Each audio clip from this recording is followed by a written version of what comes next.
To demonstrate precision in the Arabic language and show you how precise it actually is, even letter by letter, in comparison to the English language. So if I pick a word, for instance, and I write the word Allah, that would be spelt A-L-L-A-H.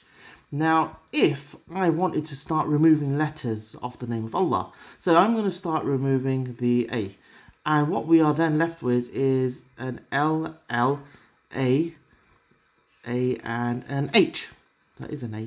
Okay, L-L-A-N-H. Okay, what does that mean? Well, it doesn't really mean anything.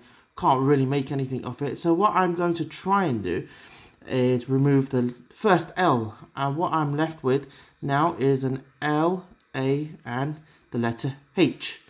Still doesn't really mean anything. It doesn't tell me anything. So what I'm going to do is see if I can remove the first letter A.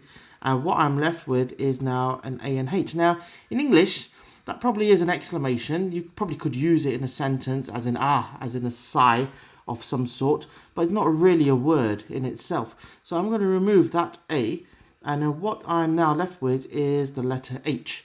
Now, with all of this, there isn't really anything I can tell except from this first one here, which is a proper noun, a name of Allah. This is an actual name. The rest of this hasn't really given me any indication of what we're actually talking about.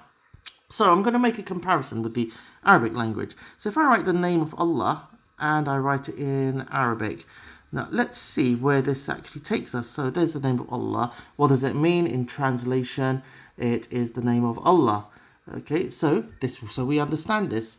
So now let's see if we can go through that same process as we did with English and start removing letter by letter. What we are then left with is this. We are left with lillahi. Okay, now the first lam is a preposition, so it will take a kasra, which means it forces the last letter to become to take a genitive case, which is a kasra. What does this mean? It means belonging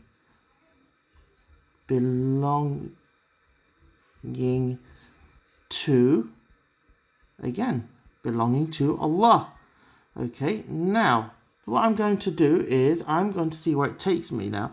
So I'm going to remove this first lam again. Now in doing so, the shadda here gets taken off. Okay, the shadda gets taken off. So what we are then left with is a lam and a ha. What does that say? That says lahu.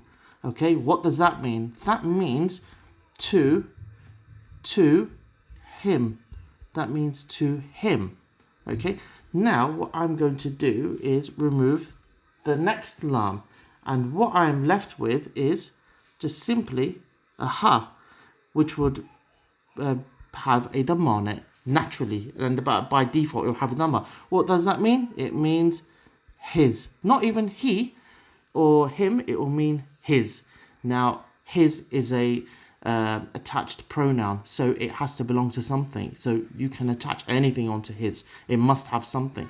Now his demonstrates clearly Allah Ta'ala, everything belongs to him.